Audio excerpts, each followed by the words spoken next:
Hi there, this is the second video for the Whiff of Joy stamped nativity scene.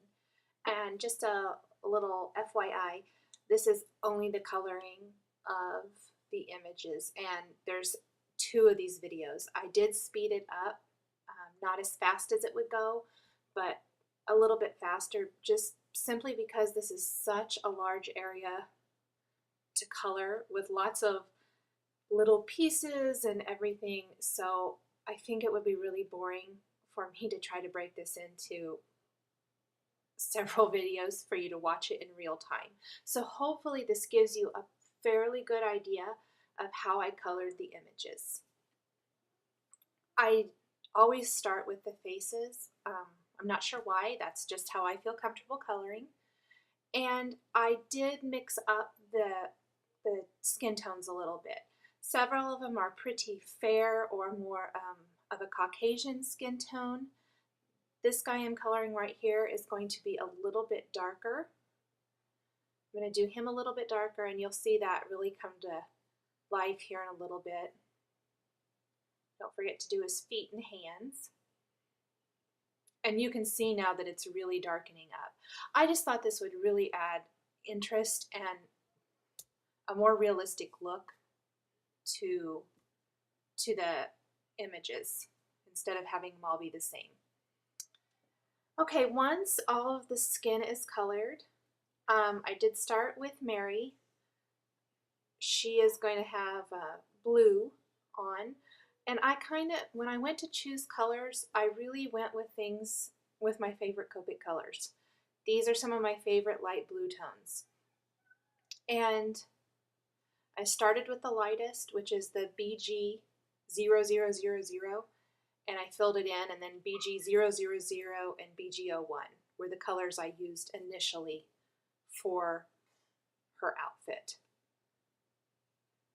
Just adding darker colors and tones to anywhere you see creases or anywhere that there would naturally be more shadows or darkness to her clothing. Adding a little bit darker there around the edge just to give it a little bit more definition. And like I said, this is one of my favorite blue color combinations. I tend to use these colors a lot on different things. And for the colors on this, I chose to go with, it's fairly colorful, but I did try to go with a little bit more muted tones, which I'll show here in a little bit.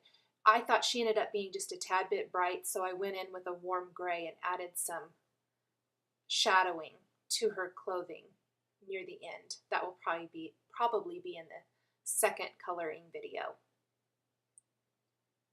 Went around the holly in her hair. And you can keep going over it as many times as you want. I have found with this Copic Express cardstock, it is ultra smooth and it does color beautifully, but you can see when you first color, especially with the skin tones, they looked kind of washed out and not really very good until the alcohol ink that's in these Copic markers evaporates. Then you're left with really beautiful coloring. And I'm giving this guy a little bit darker hair. He's one of them that I gave a little darker skin tone to. Also giving him a little bit darker hair with some warm grays.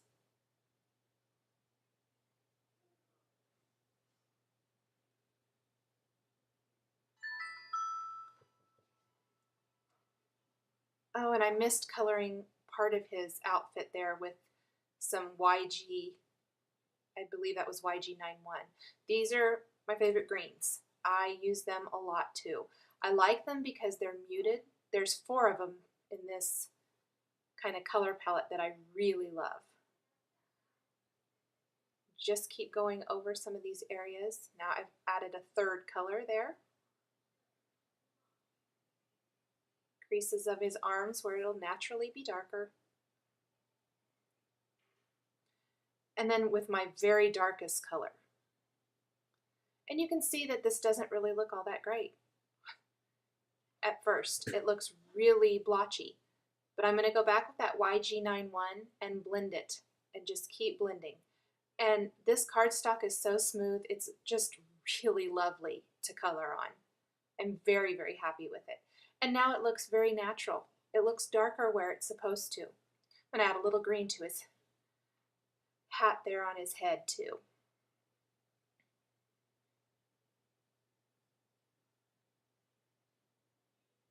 I skipped around a lot coloring this, using some warm grays for the donkey. I don't know why really I skipped around so much. I just kind of, however I felt, whatever I felt like coloring next. I really wanted to make sure I had a nice broad spectrum of color, that it was kind of felt even on both sides. So I kind of worked from the left to the right and then back, just to make sure that I had everything, that I had like a little bit of red over on one side and a little bit of red on the other, and so on and so forth, just to make sure it looked balanced to my eye. Something to remember when you're working with these grays is that they tend to bleed a lot if you oversaturate the paper. So when you are coloring with them, you may let that first color you put on dry a little bit. Give it a minute or so. Well, you probably don't have to even give it that long, but don't just go right on top of it with the next color. Just give it a second to dry. You'll be much happier with your results, and you'll have a lot less bleeding of color. I think this little guy's really cute. And he has little bells around his neck, which are really fun too.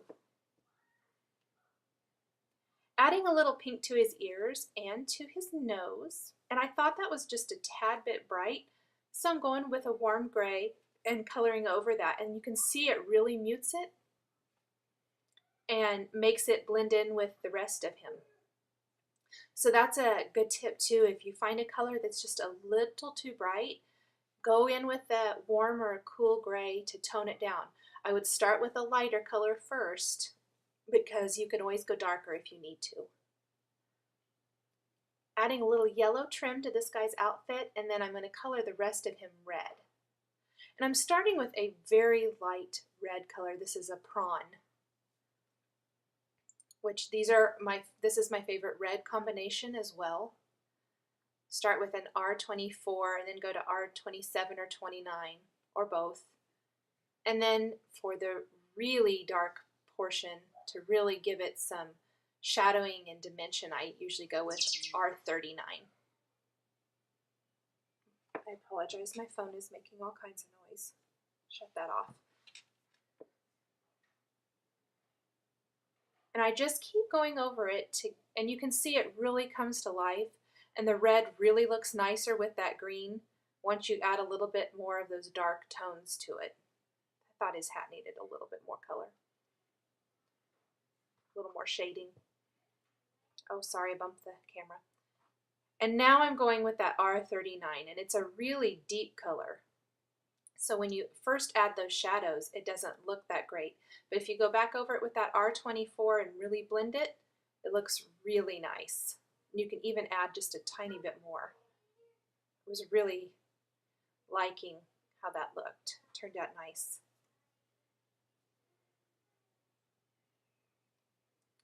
Next, I'm going to add a little bit of yellow to this star. And I just kind of, normally you're supposed to kind of color in small circles, but I just kind of drew lines straight up there. Adding some feathering to add a little bit darker color. And yet a little bit more darker color. Blend it all together really well. And I went to the inside of the star with my lightest color, and then the outside with my medium yellow color. And then I'm coloring back over that with the lightest and adding just a little bit more dark with my very darkest yellow. Blend that together. And that is that for this video. The rest of the coloring will be in the next video.